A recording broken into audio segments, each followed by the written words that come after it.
Hello everyone, जय हिंद दोस्तों। स्वागत है आप सभी का एसएलवी क्लासेस में। तो क्या हाल चाल है दोस्तों, कैसे हो आप सब।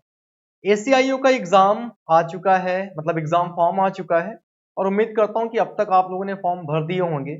लास्ट डेट का आप इंतजार नहीं कर रहे होंगे, क्योंकि आपको भी पता है लास्ट तक पहुंचते पहुंचते कोई भी साइट हो, अगर वो प्रॉब्लम करने लगती है तो फिर आपको प्रॉब्लम होती है। इसलिए पहले से पहले क्या करिएगा, फॉर्म फिल कर दीजिएगा। आपको आईबीएसीआईयू के एग्जाम की सारी इंफॉर्मेशन जो है वो मिल चुकी है। वो चाहे सिलेबस की हो, वो चाहे एग्जाम पैटर्न की हो, वो चाहे मेरे क्वांट और रीजनिंग के स्ट्रेटजी की वीडियो हो। आज से दोस्तों हम स्टार्ट कर रहे हैं एक नई सीरीज, जिसमें हम और आप मिलकर जितने भी हमारे प्रीवियस ईयर पेपर हैं उन सबको डिस्कस करेंगे। दोस्तों हुआ क्या कि लास्ट टाइम एसीआईयू का जब एग्जाम हुआ तो ये हुआ था 2021 में, और 2021 में पहली बार इस एग्जाम को सीबीटी मोड पे लिया गया। CBT mode in the sense computer based test. ये एग्जाम आपका ऑनलाइन हुआ था। अच्छा, उसके पहले एग्जाम जो है वो आपका ऑफलाइन होता था। तो जब आपका ऑफलाइन एग्जाम होता था तब हमारे पास ज्यादा पीवाईपी यानी कि प्रीवियस ईयर पेपर नहीं होते थे, क्योंकि एक ही बार में सबका एग्जाम हो जाता था। बट जब ये एग्जाम 2021 में ऑनलाइन हुआ तो ऑनलाइन एग्जाम में एक साथ सबका एग्जाम कंडक्ट करवा पाना थोड़ा सा मुश्किल था। इसीलिए क्या किया गया, इस एग्जाम को कई सारी अलग अलग शिफ्ट में लिया गया, और टोटल अगर मैं बात करूं तो 8 अलग अलग शिफ्ट में ये एग्जाम आपका कंप्लीट हुआ था। इन 8 पेपर को पहले हम कंप्लीट करेंगे। One by one separate video आपको मिलेंगी, क्वांट की अलग और रीजनिंग की अलग। उसके बाद फिर हम इसके पिछले वाला जो पेपर जो हमारा 2017 में हुआ था, तो इस तरीके से हम प्रीवियस ईयर जितने भी पेपर हैं सबको डिस्कस करेंगे। सर इसका कोई फायदा है क्या, प्रीवियस ईयर पेपर डिस्कस करने का कोई फायदा है क्या? Yes definitely. सबसे बड़ा बेनिफिट जो आपको प्रीवियस ईयर पेपर का मिलेगा वो ये मिलेगा, लेवल ऑफ एग्जाम। कोई भी, मैंने एक दिन और ये बात कही थी, आज फिर कहता हूं कि हम 100% तो प्रीवियस ईयर के पैटर्न पे आगे नहीं बढ़ सकते कि नहीं भाई पिछले इतने सालों से यही पैटर्न रहा, यही लेवल एग्जाम का रहा, तो हम 100% तो उसके साथ आगे कंटिन्यू नहीं कर सकते। लेकिन हाँ, एक उम्मीद पता चल जाती है, एक लेवल पता चल जाता है, एग्जामिनर के सोचने का नजरिया पता चल जाता है। तो कई सारी चीजें हैं कि आखिर जो क्वेश्चन बनते हैं एग्जाम में वो क्या लेवल के होते हैं, कौन कौन से टॉपिक से ज्यादा एग्जामिनर क्वेश्चन पूछ रहा है। ये जो सारे सवालों के जवाब है ना, वो आपके प्रीवियस ईयर पेपर से आपको मिल जाते हैं। दोस्तों आज का ये जो वीडियो है, आज की इस वीडियो में हम बात करने वाले हैं 2021 में 18 फरवरी के हुए क्वांट के एग्जाम में। आपकी स्क्रीन पे जो पेपर ओपन है, नाम मैंने यहां पे हाइड कर दिया है, आप देख सकते हो। ये पेपर है 18 फरवरी 2021 का हुआ, जो कि पहली शिफ्ट का है, मॉर्निंग शिफ्ट है आपकी 9 to 10, और ये आपका थ्रिसूर में पेपर था जिसका भी पेपर था। सो आइए दोस्तों स्टार्ट करते हैं। पैन इंडिया एक ही एग्जाम होता है, ऐसा बिल्कुल नहीं है कि आप अलग अलग स्टेट के रहने वाले हो तो अलग अलग स्टेट में अलग अलग एग्जाम होते हैं, ऐसा बिल्कुल भी नहीं है। आप किसी भी स्टेट से बिलोंग करते हैं, एग्जाम सबका जो पेपर है वो सभी का सेम होता है। सो दोस्तों मैं क्वांट का सेट ओपन करता हूं। क्वांट की आपको भी पता है टोटल 20 क्वेश्चन है, और उन 20 क्वेश्चंस को हम वन बाय वन क्या करेंगे, बेहतरीन तरीके से डिस्कस करेंगे। तो जस्ट अ मिनट, सीधे आपको क्वांट पे लेके चलता हूं। यहां से स्टार्ट करेंगे दोस्तों। ये रहा पहला क्वेश्चन आपके क्वांट का। दोस्तों उम्मीद है कि आपको प्रॉपरली बढ़िया तरीके से क्वेश्चन विजिबल होगा, तो वन बाय वन एक एक क्वेश्चन का हम डिस्कस करते चलेंगे, जिससे लेवल भी पता लगेगा और क्या बेस्ट अप्रोच होगी। क्योंकि आप में से कई सारे लोग ऐसे होंगे जिन्होंने हो सकता है क्वांट को पहले कहीं पढ़ रखा हो, मैथ आपको ऑलरेडी कहीं से आती हो, तो आपको ये भी आइडिया लगेगा कि किसी एक क्वेश्चन की जो बेस्ट अप्रोच है वो क्या हो सकती है। दोस्तों पहला क्वेश्चन जो यहाँ पे हमसे पूछा जा रहा है, ये पहला क्वेश्चन कह रहा है find the volume of a sphere with diameter as 21 centimetre. देखो जब भी स्फीयर की बात होती है तो हमें ये बात बहुत अच्छी तरीके से पता है। अगर हम वॉल्यूम ऑफ स्फीयर की बात करें, पूरी की पूरी मेंसुरेशन कंप्लीटली डिपेंड है आपके फार्मूले पे। वॉल्यूम ऑफ स्फीयर की बात करेंगे, ये फार्मूला होता है 4/3 एंड पाई आर क्यूब। जब यहां पे मैं वैल्यू पुट करूंगा तो ये हो जाएगा 4/3। पाई की जगह इसने खुद बता रखा है कि पाई की वैल्यू 22/7 आपको टेक करनी है, ये लिखा हुआ है। और आर क्यूब, देखो अगर डायमीटर हमारा 21 है तो आपको भी पता है कि डायमीटर का अगर आप हाफ कर दोगे तो ये आपकी रेडियस बन जाएगी। मैं क्या कर दूंगा, 21/2 कर दूंगा, क्योंकि यहाँ पे आर क्यूब है, रेडियस का आपको क्यूब करना है। तो 21/7 का क्यूब लिखने से बेहतर है, सॉरी 21/2 लिखने से बेहतर और क्यूब इसका लिखने से बेहतर है कि मैं 21/2 को 3 बार लिख दूं। भाई जहां इसका क्यूब लिखोगे उस क्यूब की जगह 21/2 को 3 बार लिख लीजिए। आपने कहा सर एक 7 और एक 3 इस 21 को खत्म कर देगा। सर ये 4 नीचे वाले 2 टाइम्स जो 2 हैं इनको खत्म कर देगा। 21 इंटू 21 तो ऊपर आ जाएगा 22, मल्टीप्लाई होगा आपका 441 से, डिवाइड बाई आपका 2 है, और जैसे ही ऊपर मल्टीप्लाई करके आप 2 से डिवाइड करोगे तो देखो जरा यहां से वैल्यूम कितना आ जाएगा। आपने कहा सर 22 का 1 गुना 22 होगा, 2 बचेगा, 22 चौके 88 और 2 90, 9 बचेगा, 22 चौके 88 में 9 ऐड करोगे 9702 हो जाएगा। इसका आपको हाफ कर लेना है और जैसे आप हाफ करोगे ये आ जाएगा 4851 एंड सेंटीमीटर क्यूब। ये अवेलेबल है आपको ऑप्शन नंबर 1 में और यही आपका सही जवाब हो जाएगा। तो पहला क्वेश्चन जो इस पेपर में पूछा गया वो था दोस्तों मेंसुरेशन का। आगे कंटिन्यू करते हैं। सेकंड क्वेश्चन जो आपके स्क्रीन पे है ये है दोस्तों टाइम एंड वर्क टॉपिक का। क्वेश्चन क्या लिखा हुआ है, तो क्वेश्चन आपसे कह रहा है Sanjay and Amit can do a piece of work in 8 days, Amit alone can do it in 12 days, in how many days will Sanjay do it alone. देखो किसी भी काम को जब संजय और अमित ये दोनों मिलकर करते हैं तो ये काम आपका 8 दिन में पूरा हो जाता है, और जब यही काम अमित अकेले करता है तो ये काम आपका 12 दिन में पूरा हो जाता है। हम ये बात बहुत अच्छी तरीके से जानते हैं कि 8 और 12 का जो कॉमन मल्टीपल है ये टोटल वर्क को रिप्रेजेंट करेगा। मैंने टोटल वर्क को 24 मान लिया और टोटल वर्क अगर टाइम से डिवाइड होगा तो हमें रिजल्ट के तौर पे इफिशियंसी देगा। भाई आप किसी काम को 8 दिन में करते हो और काम 24 दिन में खत्म, टोटल काम है 24, तो अगर आप 8 दिन में कोई काम खत्म कर रहे हो और काम आपको 24 यूनिट करना है तो पर डे कितना काम करोगे? आपने कहा सर 3 काम पर डे करेंगे तब जाके कहीं 24 काम 8 दिन में पूरा हो पाएगा। तो 24 को 8 से डिवाइड किया 3, 24 को 12 से डिवाइड किया 2 आ जाएगा। अब दोस्तों आपसे मैं एक बात जानना चाहता हूं, आप कहेंगे सर पूछिए। अच्छा ये अमित की इफिशियंसी ही तो है, ये जो आपने 2 निकाला ये 2 कुछ और नहीं अमित की इफिशियंसी है। यहां पे अगर मैं अमित की इफिशियंसी को 2 कंसीडर करूंगा तो आपने कहा सर क्योंकि संजय और अमित की कंबाइंड इफिशियंसी 3 है, अगर 3 में से 2 इफिशियंसी अमित की है तो ऑब्वियस सी बात है रिमेनिंग 1 इफिशियंसी हमें संजय के लेनी पड़ेगी, तब जाके ये 2 + 1 3 बना पाएगा। अब दोस्तों संजय की इफिशियंसी आपके पास है और आपको पता लगाना है संजय को ये काम खत्म करने में टोटल कितना टाइम लगेगा। हम बहुत अच्छे से जानते हैं कि वर्क बराबर किसके होता है, वर्क बराबर होता है दोस्तों मैन इनटू डेज के।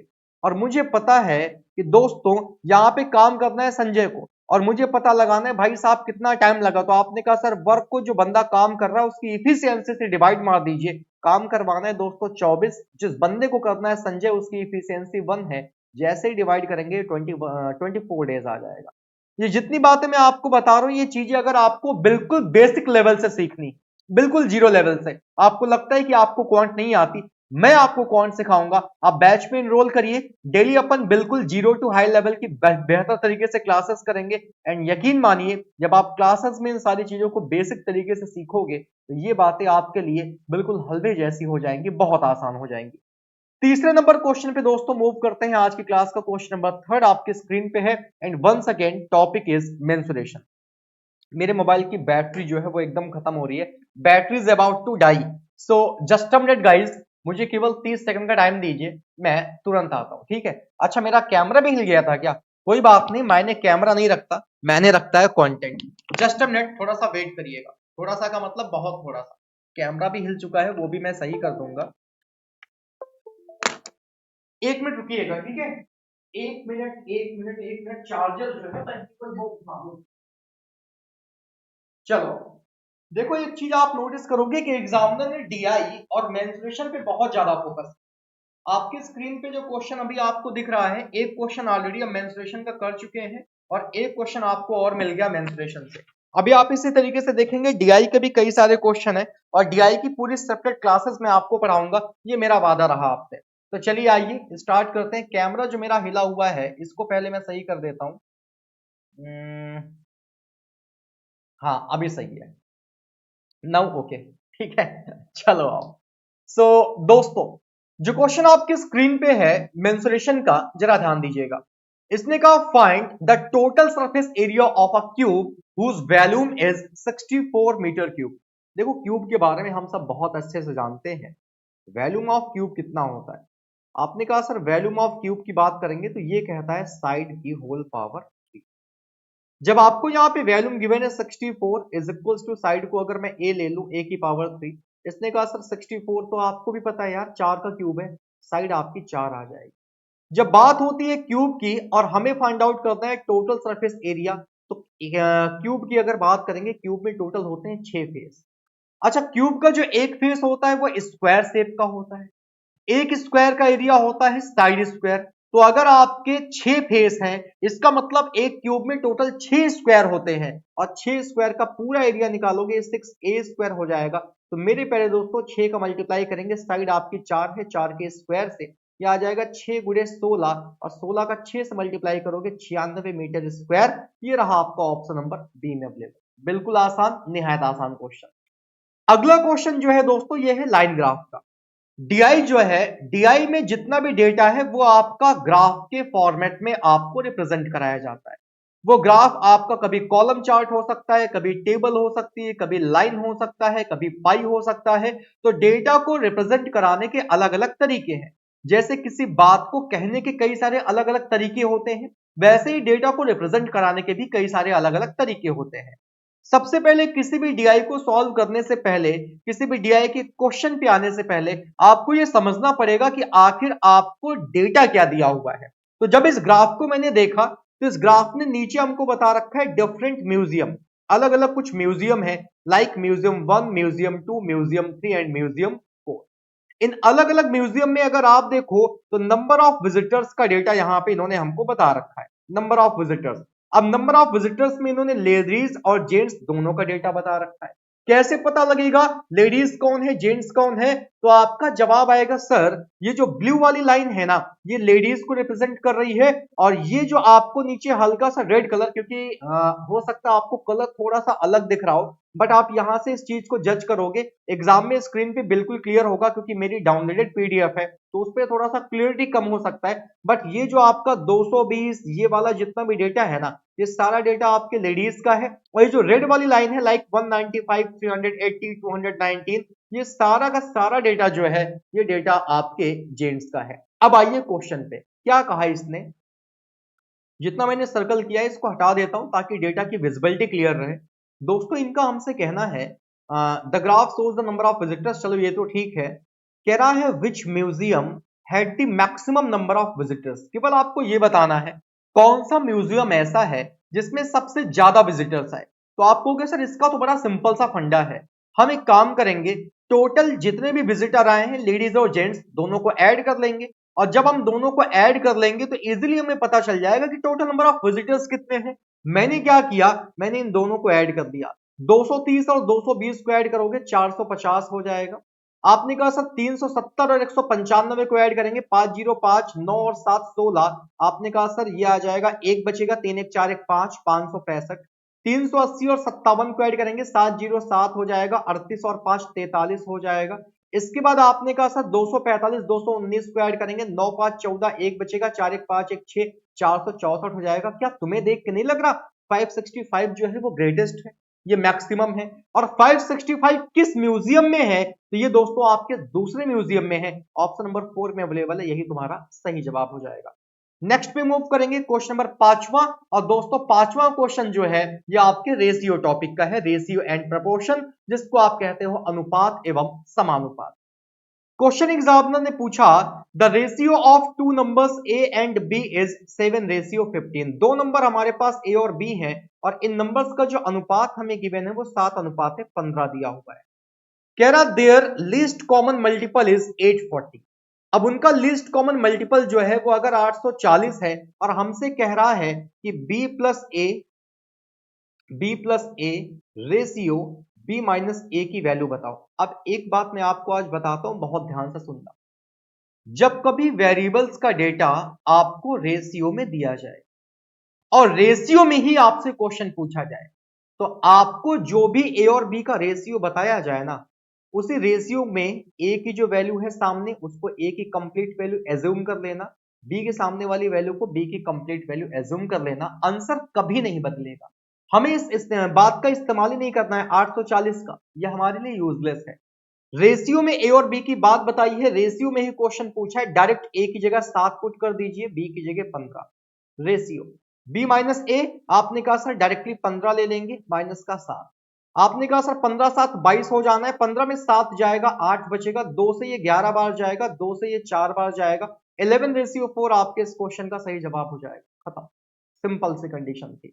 नेक्स्ट, अगला क्वेश्चन जो है दोस्तों वो है आपके सिंपल इंटरेस्ट टॉपिक का। क्वेश्चन क्या कह रहा है, रीड करेंगे। इसने कहा find the rate of interest, यानी कि ब्याज की दर आपको बतानी है।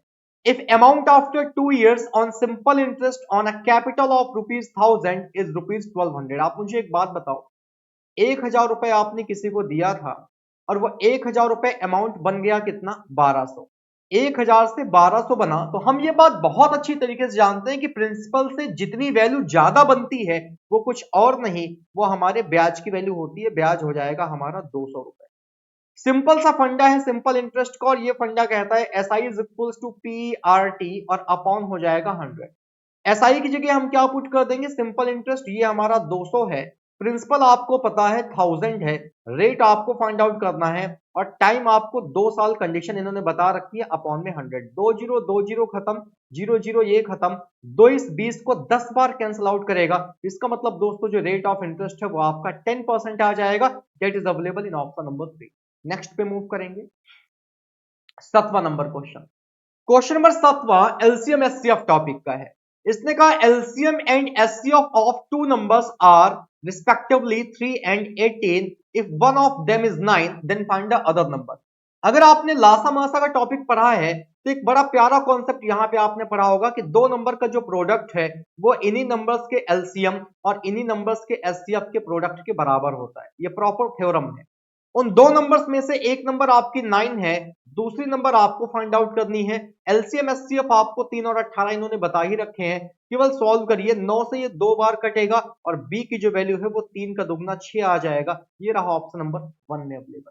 नेक्स्ट की बात करेंगे, क्वेश्चन नंबर 8वां, बड़ा प्यारा क्वेश्चन है दोस्तों और औसत का ये क्वेश्चन है।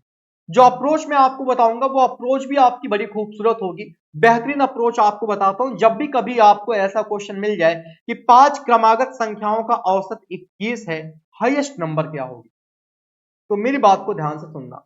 हिंदी वाले, जब भी कभी आपको क्रमागत मिल जाए, इंग्लिश वाले जब भी कभी आपको कंसेक्यूटिव मिल जाए, कंसेक्यूटिव नंबर्स में जितने भी नंबर हैं जो उनका मिडिल टर्म होता है ना, वही उनका औसत होता है। आपको कि सर एक दो एग्जांपल दीजिए तो बात ज्यादा बेहतर तरीके से समझ में आए। जैसे मैं आपसे जानना चाहता हूं, नंबर मैंने लिख दिया 1 2 3, मैंने कहा इन नंबर्स का एवरेज बताइए।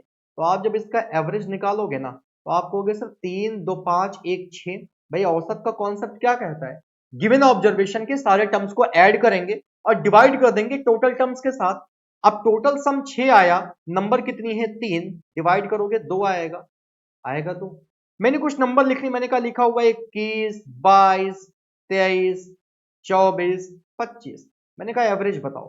तो आप कहोगे सर अगर औसत बताना है तो हम तो वही काम करेंगे। क्या काम करेंगे, प्रॉपर जितने भी नंबर्स हमारे पास हैं, ध्यान से मेरी बात को सुनना। आप कहोगे सर हम तो वही काम करेंगे, जितने भी नंबर्स प्रॉपर हमारे पास हैं सबको जोड़ेंगे डिवाइड करेंगे। कुछ नहीं करना यार, आप यहीं से कंक्लूजन को देखो। मिडिल में क्या था, 2 था, औसत कितना आया है, 2 आया है। तुम एवरेज निकाल लेना जोड़ के, डिवाइड करके, मैं सीधे बता देता हूं औसत आपका 23 आएगा।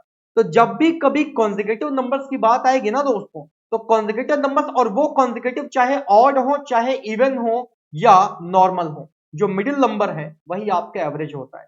मेरे पास 5 नंबर की बात हो रही, मैंने यहाँ पे 5 सर्कल बना लिए। कह रहा एवरेज है 21, इसका मतलब मिडिल नंबर 21 है। आपको भी पता है 21 के बाद 22 आता है, 22 के बाद 23 आता है, 21 के पहले 20 आता है, 20 के पहले 19 आता है। अब अगर ये आपसे कह रहा हाईएस्ट नंबर तो आंसर बता दीजिए 23। कल को ऐसा हो जाए आपसे पूछेगा लोवेस्ट नंबर, आंसर बता दोगे 19। बीच वाली पूछेगा, यानी कि अब तो आपके पास 5 की 5 नंबर है। भाई वो कुछ भी पूछ ले, दिक्कत होनी नहीं है, आराम से आंसर बता दोगे सर 23 हमारा राइट आंसर हो जाएगा।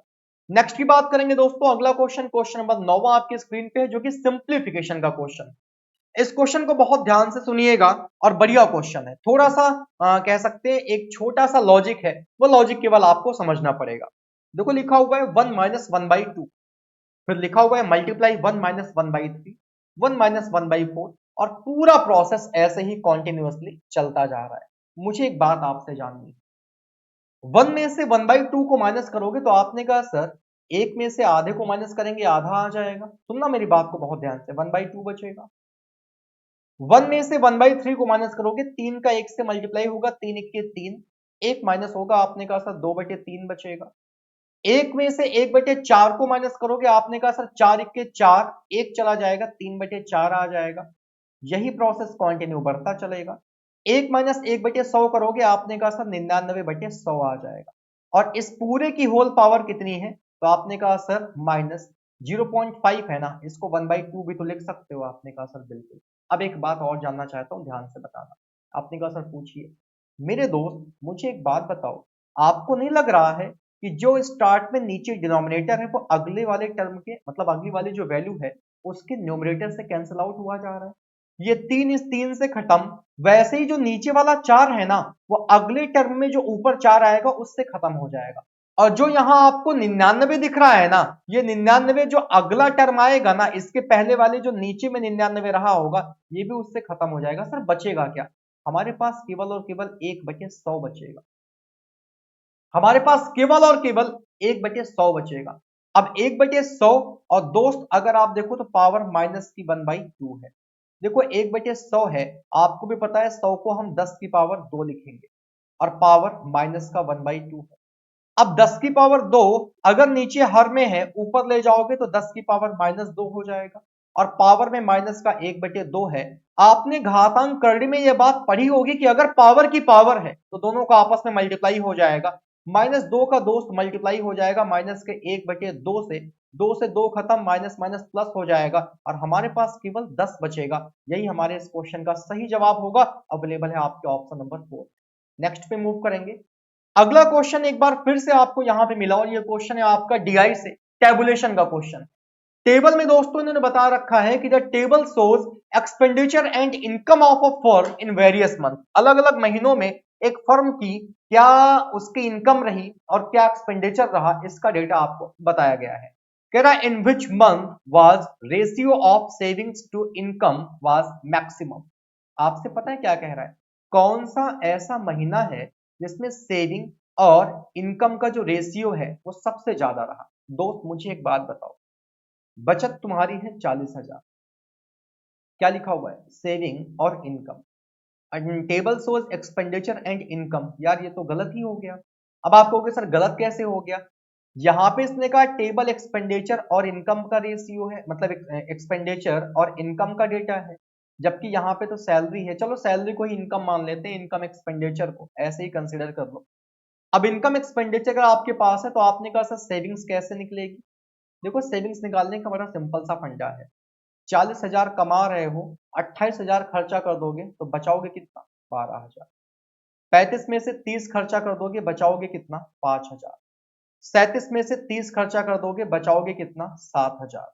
42 में से 32 खर्चा कर दोगे बचाओगे कितना? 10,000।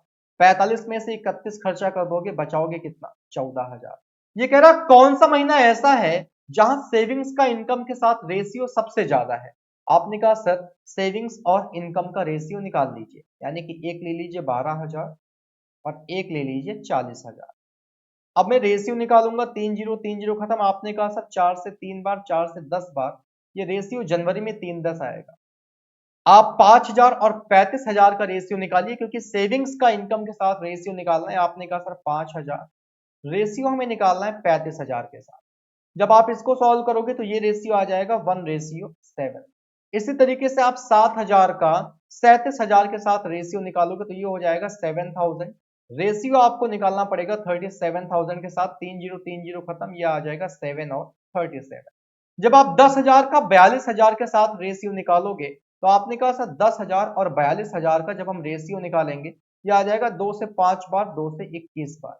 और लास्ट में देखो तो जब आप 14,000 का 45,000 के साथ रेशियो निकालोगे, ये खत्म, ये खत्म, 14 45 जैसे है वैसे ही रह जाएगा। सर हमने रेशियो निकाल लिया, बट हमें ये कैसे पता चलेगा कि कौन सा बड़ा है और कौन सा छोटा है? क्योंकि हमें तो बताना है कि भैया मैक्सिमम किस में था ये रेशियो। अच्छा 3/10 को क्या लिखोगे? आपने कहा सर 0.3, राइट। 1/7 को क्या लिखोगे? आपने कहा सर 0.1। और 7 7 चौके 28, 14 लिखेंगे। 7/37 को क्या लिखोगे? आपने कहा सर 7 को 37 से डिवाइड करेंगे 0.37 का दोगुना भी करोगे ना तो 74 आएगा, ये भी 0.1 के समथिंग आएगा। 5 को अगर 21 से डिवाइड करोगे, आपने कहा सर 0 21 दूनी 42.2 के समथिंग आएगा। 14 को जब 45 से डिवाइड करोगे तो आपने कहा सर ये आ जाएगा 0 और पॉइंट, देखो ये हो जाएगा 140 और 45 का 3 गुना जो है ये होता है 135, फिर आएगा 50, ये पॉइंट का 31 आ जाएगा। और यही आपका सबसे ज्यादा है क्योंकि पॉइंट के 30 और पॉइंट के 31 में सबसे ज्यादा कौन? 0.31 ज्यादा है। ये कौन सा महीना था? ये मई का महीना था, तो आंसर आपका मई हो जाएगा। अब ये क्वेश्चन टफ क्वेश्चन में नहीं आएगा कि आप ये कहोगे सर ये बहुत ज्यादा टफ है, टफ नहीं है, क्वेश्चन इजी है, कैलकुलेशन ज्यादा है आपसे। अब यार तुम ये भी तो देखो कि बाकी के 9 क्वेश्चन कितने ज्यादा आसान थे, तो आप इसको टफ की कैटेगरी में मत डालो। हाँ, थोड़ा सा कैलकुलेशन ज्यादा था जो काम आपको करना पड़ेगा। आगे मूव करेंगे दोस्तों, क्वेश्चन नंबर 11 की बात करेंगे और ये क्वेश्चन है दोस्तों speed time and distance topic से। क्या कहा है इसने, बहुत ध्यान से समझना। एक पैसेंजर ट्रेन है जिसमें टोटल 18 बोगी हैं, यानी कि टोटल अगर मैं डिब्बों की बात करूं, टोटल अगर मैं बोगीज की बात करूं तो वो इन्होंने बता रखा है 18 बोगियां हैं और कह रहे हैं ये 15 मीटर लॉन्ग है। अब अगर 18 बोगियां हैं, 15 मीटर लॉन्ग है, तो मैं आपसे जानना चाहता हूं total length of train, train की लंबाई कितनी होगी। आपने कहा sir total length of train की अगर आप बात करोगे तो सिंपल सा 18 उठा के हम 15 से क्या करेंगे, मल्टीप्लाई। ये हो जाएगा 15 × 120, 12 बचेगा, 15 × 15 और 12 27, ये आ जाएगा 270 मीटर। आपने कहा ठीक है सर। ये कह रहा है the train crosses an electric post in 15 seconds due to some problem 3 bogies were detached. भाई एक ट्रेन है जो इलेक्ट्रिक पोस्ट को 15 सेकंड में क्रॉस कर रही है। अगर आपने ट्रेन का टॉपिक पढ़ा है तो ये बात आपको पता होगी, और नहीं पता है तो फिर नहीं पता होगी। जब distance is equals to speed into time का हम इस्तेमाल करते हैं तो डिस्टेंस कुछ और नहीं, ट्रेन की लंबाई होती है। स्पीड हमें यहाँ पे नहीं पता और एक इलेक्ट्रिक पोस्ट को ट्रेन 15 सेकंड में क्रॉस कर रही है। जब यहां से आप स्पीड निकालोगे ये आ जाएगा 15 × 15 = 120, 18 मीटर पर सेकंड, ये ट्रेन की स्पीड हो गई। अब क्वेश्चन का कहना है कि कुछ समस्या की वजह से 3 बोगी क्या हो गई, ट्रेन से हट गई। अब कह रहा है the train now crosses the electric post इन। अब ट्रेन उसी इलेक्ट्रिक पोस्ट को कितने टाइम में क्रॉस करेगी, तो वापस से मैं distance is equals to speed into time का इस्तेमाल करूंगा, लेकिन अब की बार डिस्टेंस ट्रेन की वो लेंथ नहीं होगी जो हमने पहले ली थी। सर वजह, अरे भैया 270 मीटर लंबी पहले ट्रेन थी, जब 3 बोगी आपकी हट जाएंगी, एक बोगी आपकी 15 मीटर, 3 बोगी हटेंगी 45 मीटर लंबाई कम हो जाएगी। और 270 अगर पहले लंबाई थी, 3 बोगियां हटने की वजह से 270 में 45 कम कर लीजिए, अब ये आपकी डिस्टेंस बनेगी। स्पीड आपको पता है 18 मीटर पर सेकंड है, टाइम आपको निकालना है। आपने कहा सर 270 में 45 चला जाएगा, ये 225 के बराबर आ जाएगा। बराबर आपके पास 18 × t है। जैसे ही आप इसको सॉल्व करोगे, t की वैल्यू निकालोगे, यहां से t की वैल्यू आ जाएगी 12.5 सेकंड। ये अवेलेबल है आपको ऑप्शन नंबर 3। अब ये कॉन्सेप्ट है, ये कॉन्सेप्ट आपको जब स्पीड टाइम एंड डिस्टेंस में आप ट्रेन पर होगे तो वहां आपको प्रॉपर्ली सिखाए जाएंगे। अगले क्वेश्चन पे दोस्तों मूव करते हैं और अगला क्वेश्चन तो निहायत आसान नजर आ रहा है, जो कि आपके एवरेज टॉपिक का है। क्वेश्चन अगर आप ध्यान दो तो कह रहा था मार्क्स ऑफ 5 स्टूडेंट्स। भाई 5 स्टूडेंट्स हैं जिनके मार्क्स इन्होंने बता रखे हैं और सिंपल से कह रहा औसत बताइए। अब यहां वो गलती मत कर देना कि पता लगे बीच वाले को उठा के औसत बता दो। क्यों? क्योंकि ये कॉन्जिक्यूटिव नंबर नहीं है, ये क्रमागत संख्याएं नहीं है। हमें जब एवरेज निकालना है तो एवरेज का सिंपल सा फंडा, सबसे पहले इन सबको ऐड कर लेंगे। देखो 25 और 35 ऐड करोगे 60, 45 हो जाएगा 105, 50 हो जाएगा 155 और 15 ऐड करोगे, आपने कहा सर ये 170 हो जाएगा। टोटल नंबर हमारे पास कितनी है, 1 2 3 4 5 और 170 को जैसे ही आप 5 से डिवाइड करोगे ये 34 के बराबर आ जाएगा। यही आपके इस क्वेश्चन का सही जवाब। तो ये तो बेकार क्वेश्चन था, मतलब बहुत ही आसान था। क्वेश्चन नंबर 13 दोस्तों, और एक बार फिर से आपकी स्क्रीन पे जो क्वेश्चन आपको विजिबल हो रहा है ये टाइम एंड वर्क टॉपिक का है। लिखा हुआ है Arun and Vijay can make paintings in 3 days। अगर मैं अरुण और विजय की बात करूं, 3 दिन में ये एक पेंटिंग बना सकते हैं। Vijay and Chandan can make those paintings in 5 days। जब मैं विजय और चंदन की बात करूंगा तो इनको 5 दिन का समय लगेगा। और अरुण और विजय और चंदन जब एक साथ काम करते हैं तो ये उसी काम को 2 दिन में खत्म कर देते हैं। कौन कौन? अरुण, विजय और चंदन तीनों साथ काम करते हैं, काम आपका 2 दिन में खत्म हो जाता है। दोस्तों तीनों का कॉमन मल्टीपल ये हो जाएगा आपका टोटल वर्क 5 या 15 दूनी 30 कर लीजिए। 30 अगर आपका टोटल वर्क है तो इफिशियंसी निकालिए। आपने कहा सर 30 को 3 से डिवाइड करेंगे 10 आएगा, 30 को 5 से डिवाइड करेंगे 6 आएगा, 30 को 2 से डिवाइड करेंगे ये 15 आएगा। अब दोस्तों मुझे एक बात आपसे जाननी है। आपने कहा सर बताएं क्या जानना है। ये कह रहा है कि अगर अरुण और चंदन एक साथ काम करें तो काम कितने दिन में खत्म होगा। बात मुझे ये जाननी है अरुण और चंदन की इफिशियंसी क्या होगी। आपने कहा सर सब कुछ क्लियरली विजिबल है। कैसे, मेरी बात को बस ध्यान से सुनना। देखो अरुण और विजय की इफिशियंसी 10 है ना, अगर यहां मैं ए बी की जगह 10 ले लूं तो मुझे मजबूरी में सी को 5 लेना पड़ेगा। क्यों, तब जाके ये 10 और 5 15 बनाएगा। इसका मतलब चंदन की इफिशियंसी 5 और चंदन की इफिशियंसी अगर 5 है तो आप देखो बी और सी मिलाकर 6 है तो बी की इफिशियंसी 1 लेना पड़ेगा, तब जाके ये 1 और 5 6 बना पाएगा। बी की इफिशियंसी अगर 1 है तो ए मुझे 9 लेना पड़ेगा। सर ऐसा क्यों, क्योंकि आप भी जान रहे हो टोटल ए और बी की इफिशियंसी 10 है, 10 में से एक अगर बी की इफिशियंसी है तो 9 तो ए की होगी। निकल आया दोनों की इफिशियंसी। अब दोस्तों काम करवाना है 30, इन दोनों की इफिशियंसी का सम है 14। आपने कहा सर 2 से काटिए, ऊपर 15 आएगा नीचे 7 आएगा और 15/7 दिन, यही हमारे इस क्वेश्चन का राइट आंसर हो जाएगा। I hope this is clear to everyone. Next पे मूव करेंगे। ये लीजिए एक और क्वेश्चन दोस्तों आपकी स्क्रीन पे है और ये क्वेश्चन इस बार फिर से मेंसुरेशन का है। क्या नोटिस किया आपने, नोटिस करने वाली बात तो दोस्तों यही है कि एक नहीं दो नहीं तीसरा क्वेश्चन ऐसा है जो आपको मेंसुरेशन से देखने को मिल रहा है। इसका मतलब दोस्तों वाकई में कुछ तो खास है, कुछ तो खास है। आइए रीड करते हैं क्वेश्चन को। इसने कहा the ratio of length of the parallel sides of a trapezium is 3:2। The shortest distance between them is 15 centimeter. If the area of the trapezium is 1350 square centimeter, then find the difference of the length of the parallel side. दोस्तों जो parallel side की length जिनका ratio 3 और 2 given है ना, सबसे पहले आप एक काम करिए, इनको 3x और 2x कंसीडर करिए। क्या आपको ट्रेपेजियम के बारे में पता है कि इसके एरिया का फॉर्मूला क्या होता है। एक्चुअली दोस्तों एरिया का फॉर्मूला होता है 1/2 into sum of parallel side, sum of parallel sides multiply by h। और h कुछ और नहीं, इन दोनों पैरेलल साइड्स के बीच की डिस्टेंस होती है। केवल वैल्यू पुट करना है। एरिया हमारा 1350 के बराबर है, बराबर हो जाएगा 1/2। सम ऑफ पैरेलल साइड्स की बात करेंगे, 3 और 2 जुड़ के ये 5x बनाएगा। हाइट की अगर आप बात करोगे, हाइट आपकी 15 के बराबर है। आपने कहा सर 15 इसको कैंसिल आउट कर देगा 90 बार, 5 इसको कैंसिल आउट कर देगा कितनी बार, 18 बार। 18 को दोगुना करोगे, x की वैल्यू दोस्तों 36 आ जाएगी। अच्छा हमसे पूछा क्या है, हमसे कह रहा है जो भी साइड है पैरेलल वाली इनका डिफरेंस बताओ। क्या आपको नहीं दिख रहा कि 3x और 2x का जो डिफरेंस है ये आपके x के बराबर है, और x की ही तो वैल्यू निकाला हमने 36, यानी कि आंसर भी कितना हो जाएगा 36। Next number system divisibility rule. एक वैल्यू आपको गिवन है दोस्तों 8 7 6 5 9, मिसिंग वैल्यू 2 1। कह रहा है what is the least number that can be filled in the blank to make the number divisible by 11। हम बहुत अच्छे से इस बात को जानते हैं कि 11 की डिविजिबिलिटी का रूल क्या है।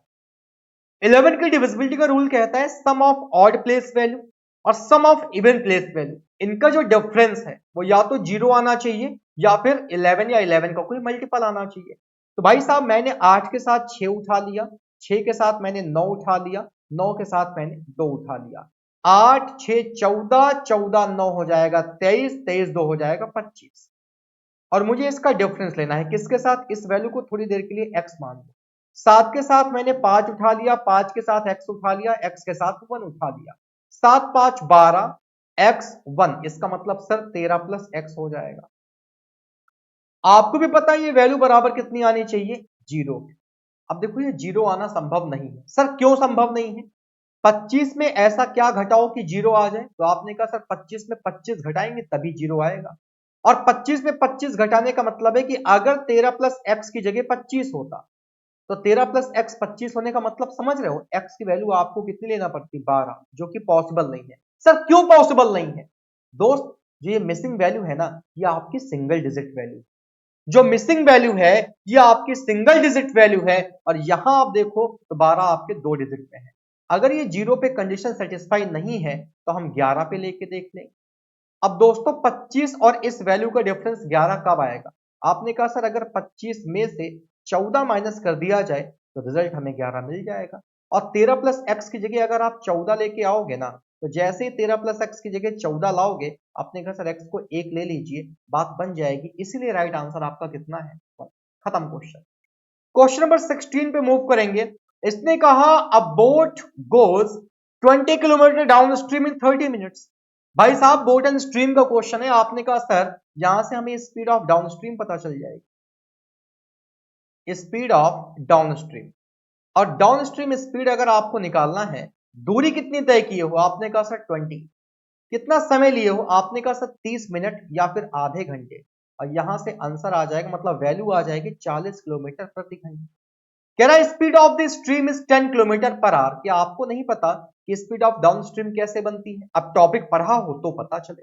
दोस्तों डाउन स्ट्रीम की स्पीड वो होती है जब हम पानी के बहाव के साथ जाते हैं, और जब हम पानी के बहाव के साथ जाते हैं तो हमारी नाव की चाल और जो पानी की चाल होती है वो दोनों आपस में जुड़ जाती हैं। इसका मतलब speed of boat plus speed of stream, speed of stream, दोस्तों ये दोनों मिलके कितना बनाती हैं? 40 बनाएगी, क्योंकि स्पीड ऑफ डाउन स्ट्रीम 40 है। आपको speed of boat find out करना है। आपने कहा सर अगर स्पीड ऑफ बोट हमें निकालना है तो सिंपल सा काम करेंगे, 40 में माइनस कर देंगे स्पीड ऑफ स्ट्रीम जो कि 10 के बराबर है, और जैसे ही 40 में 10 गया 30 किलोमीटर पर आवर। ये आपका आंसर होगा, ऑप्शन नंबर 4 में अवेलेबल। नेक्स्ट की बात करेंगे दोस्तों 17 नंबर क्वेश्चन। सिंपल सा क्वेश्चन है, कह रहा find a single discount equivalent to two successive discounts of 15% and 5%। दोस्तों जब भी कभी बात आएगी सक्सेसिव डिस्काउंट की, तो सक्सेसिव डिस्काउंट का बड़ा सिंपल सा फंडा है, और वो कहता है नेट इफेक्ट का कॉन्सेप्ट इस्तेमाल करिए, that is A plus B plus A B by 100। Percentage profit loss में ये कॉन्सेप्ट आपको सिखाया जाता है। बट ये कॉन्सेप्ट ना एक बात चिल्ला चिल्ला के हमसे कहता है, और वो बात ये हमसे ये कहता है कि अगर परसेंटेज वैल्यू इंक्रीज हो रही है तो हमें पॉजिटिव लोगे, ए और बी कहती है, और अगर वैल्यू डिक्रीज हो रही है तो हमें नेगेटिव कंसीडर करोगे। एक्चुअली जब हम डिस्काउंट देते हैं ना तो डिस्काउंट आपके एक्चुअल वैल्यू को कम करता है, इसीलिए डिस्काउंट जो आपको 15 और 5 दिया हुआ है, इन वैल्यूज को हम मजबूरी में नेगेटिव कंसीडर करेंगे। ए की जगह में माइनस का 15 ले लूंगा, बी की जगह में माइनस का 5 ले लूंगा, प्लस माइनस के 15 का मल्टीप्लाई करूंगा माइनस के 5 के साथ, और अपॉन में 100। -15 -5 -20 बनाएगा। आपने कहा सर माइनस माइनस प्लस हो जाएगा, 15 25 75 होगा, और बटे क्योंकि 100 है। जब इसको आप सॉल्व करोगे तो माइनस का 20 और प्लस का हो जाएगा पॉइंट का 75। आपने कहा सर 19.25 आ जाएगा। अब ये निगेटिव आ रहा है तो इसका मतलब ये नहीं कि आंसर भी निगेटिव होगा। निगेटिव साइन केवल और केवल ये रिप्रेजेंट करता है कि आपका जो आंसर है, मतलब आपका जो वैल्यू है वो डिस्काउंट दी जा रही है। डिस्काउंट है इसीलिए निगेटिव आ रहा है, लॉस होगा तो भी निगेटिव आंसर आएगा, बट निगेटिव साइन नहीं लगाओगे, निगेटिव केवल ये शो कर रहा है कि हाँ भैया ये डिस्काउंट की वैल्यू है। आगे चलिए क्वेश्चन नंबर 18 क्या कह रहा है? कह रहा है 25% of a number when subtracted from 100 gives the number itself. तो एक काम करते हैं, जिस नंबर की बात हो रही है लेट द नंबर इज कुछ ना कुछ मान लीजिए। मैथ तो यार इतना प्यारा सब्जेक्ट है, कहता है जो ना आए उसको कुछ ना कुछ मान लो। करा 25% of a number when subtracted from 100। 100 में से मैंने क्या माइनस किया? इस नंबर का 25%। 25% का साइन हटेगा, नीचे 100 आएगा। तो दोस्तों रिजल्ट क्या मिला? रिजल्ट वो नंबर खुद है, गिव्स द नंबर इटसेल्फ। जैसे ही आप सॉल्व करोगे, आपने कहा सर 100 बराबर ये आ जाएगा x प्लस एक्स बटे 4। कहां से x बटे 4 आया? 25 इस 100 को 4 बार काटेगा, x बटे 4 x के पास आएगा, पॉजिटिव हो जाएगा। तो दोस्तों ये आ जाएगा 100 बराबर x के साथ 4 का मल्टीप्लाई होगा, 4x आ जाएगा, और x ऐड करोगे तो ऊपर 5x आ जाएगा, नीचे 4। 5 इसको कैंसिल आउट करेगा 20 बार, और यहां से x की वैल्यू 20 का 4 गुना 80 आ जाएगा। ऑप्शन नंबर 1 में अवेलेबल है। भाई 20 का सिंपल सा 4 गुना कर दोगे। नेक्स्ट क्वेश्चन नंबर 19, टॉपिक है आपका एलसीएम एचसीएफ, और क्या लिखा हुआ है रीड करेंगे। लिखा हुआ है the ratio of two numbers is 3:5, their LCM is 42 greater than their HCF. इन्हीं नंबर्स का जो एलसीएम है ना वो 42 ज्यादा है इन्हीं नंबर्स के एचसीएफ से, then what is the value of larger number. आपने कहा सर कितना आसान क्वेश्चन है, नंबर्स का रेशियो अगर 3 5 है तो एक नंबर को आप 3x एक नंबर को आप 5x कंसीडर कर लीजिए। हमने कहा जी कोई दिक्कत नहीं, कंसीडर कर लो। रुकना जरा, हैंग कर गया यार।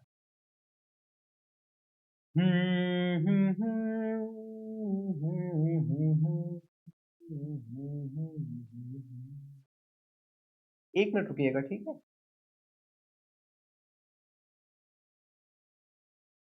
हाँ चलो, मैंने कहा सबसे पहला काम तो ये करिए, जो नंबर्स हैं उनको आप कुछ ना कुछ कंसीडर कर लीजिए। मैंने इसको कंसीडर कर लिया 3x और 5x।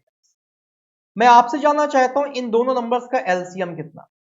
आपने कहा सर जो कॉमन है उसको एक बार लिखिए और जो अनकॉमन है मल्टीप्लाई कर लीजिए। कर लिया मैंने मल्टीप्लाई, 5 या 15, x कॉमन था। मैंने कहा इन दोनों का एचसीएफ कितना। आप कहोगे सर एचसीएफ तो वो वैल्यू है जो दोनों में मैक्सिमम हो और कॉमन हो, तो फिलहाल तो 3x और 5x में x कॉमन है। कह रहा जो एलसीएम है ना वो 42 ज्यादा है एचसीएफ से। आप मुझे एक बात बताओ, 15 आपकी इस x से कितना ज्यादा। आपने कहा सर 14 ज्यादा, एक्चुअल में 42 ज्यादा। x की वैल्यू निकालोगे 3 आ जाएगा, और जैसे ही x की वैल्यू 3 आई तो ग्रेटर नंबर आपसे पूछ रहा है जो कि 5x है। 5 में 3 रखोगे, आंसर आपके हाथ में होगा 15। ये रहा ऑप्शन नंबर 3 है। नाउ लास्ट क्वेश्चन पे मूव करेंगे दोस्तों, 20 नंबर क्वेश्चन। उम्मीद है कि आज के सेशन को आपने बेहतर तरीके से एंजॉय किया होगा इस प्रीवियस ईयर पेपर को। बट एक ही रिक्वेस्ट है मेरी आपसे, और वो केवल और केवल इतनी रिक्वेस्ट है, प्लीज दबा के शेयर करिएगा, उन सारे लोगों तक पास इस वीडियो को भेज दीजिएगा जिनको वाकई में इसकी जरूरत है। एक बार ग्राफ या फिर कह सकते हैं कॉलम ग्राफ आपके स्क्रीन पे है। डेटा हो सकता है आपको ना दिख रहा हो क्योंकि काफी छोटा विजिबल हो रहा है, फिर भी मैं थोड़ा सा जूम कर दे रहा हूं, हो सकता है आपको दिखे या फिर आप कॉन्सेप्ट को समझिए। इसने दोस्तों हमें बता रखा है, लिखा हुआ है the given bar graph represent both theoretical and practical readings obtained in 5 round of reading while conducting a scientific experiment।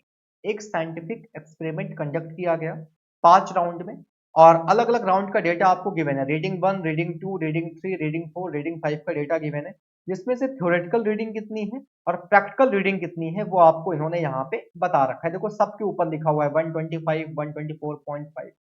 Blue वाली लाइन जो थ्योरेटिकल रीडिंग की है, रेड वाली लाइन आपकी प्रैक्टिकल रीडिंग की है। पूछा क्या है, कह रहा है what is the ratio of the difference obtained in reading 2 and 5 when calculated theoretically. Reading 2 और रीडिंग 5 उठाओ, रीडिंग 2, रीडिंग 5, वो भी थ्योरेटिकल वाली यानी कि ब्लू वाली। 127 उठाओ और ये उठाओ 132। अब आपसे क्या कह रहा है, रेशियो ऑफ, डिफरेंस लेना है दोनों को, difference obtained in reading 2 and 5। 132 में 127 जाएगा, आपने कहा सर 5 बचेगा। Ratio two the difference obtained in reading 1 and 3। Reading 1 उठाइए, रीडिंग 3 उठाइए और प्रैक्टिकली वाली रीडिंग लीजिए। आपने कहा सर प्रैक्टिकली रेड वाली है 124.5 और ये है 126.5। आपने कहा सर 2 आएगा डिफरेंस, 5:2। ये रहा आपकी स्क्रीन पे ऑप्शन नंबर 4 पे। सो मेरे प्यारे दोस्तों, मैं फिर से अपनी बात को रिपीट करूंगा, ये जो सेशन है ये आपके क्वांट का है। डेली बेसिस पे हम आप मिलते रहेंगे और ऐसे ही हम जितने भी प्रीवियस ईयर पेपर हैं सबको बेहतरीन तरीके से डिस्कस करेंगे। इनका बेनिफिट आपको मिलेगा क्वेश्चन के लेवल जानने में। ये जो पेपर आपको मिल रहा है, जो पेपर आपको मैं डिस्कस करा रहा हूं, अभी तक एग्जामिनर बिल्कुल बेसिक बेसिक चीजें आपसे पूछता आया है, बिल्कुल ही बेसिक चीजें, मतलब एकदम सिंपल सिंपल चीजें। लेकिन जब आप कोर्स में इनरोल करोगे तो कोर्स में मैं आपको बहुत हाई लेवल तक लेके नहीं चलने वाला। हम बस उतने लेवल तक चलेंगे कि कल को एग्जामिनर अगर एक लेवल ऊपर भी पेपर बनाए तो आपको दिक्कत ना हो। जम के शेयर करिएगा, वीडियो पसंद आई हो तो लाइक करिएगा, अपना वैल्यूएबल कमेंट जरूर ड्रॉप करिएगा इस वीडियो के कमेंट सेक्शन में, क्योंकि आपका जो कमेंट है वो दूसरे यूजर्स के लिए हेल्पफुल हो जाता है। जब आप अच्छे कमेंट कर देते हो तो बाकी लोग वीडियो देखते हैं। तो आजकल लोगों का पता है क्या आलम है, वीडियो देखने से पहले कमेंट देखते हैं। कमेंट अच्छे मिलते हैं तो उनको लगता है कि हाँ यार अंदर कुछ दमदार होगा। So I request to everyone, please share this session maximum जितना आप कर सकते हो। बाकी अगला सेशन जो है वो रीजनिंग का होगा, तो ऐसे ही आपको एक सेशन मैथ, एक रीजनिंग, एक मैथ, एक रीजनिंग, ऐसे ही हमारी आपसे मुलाकात होती रहेगी। ख्याल रखिए दोस्तों, जय हिंद, टेक केयर, बाय बाय।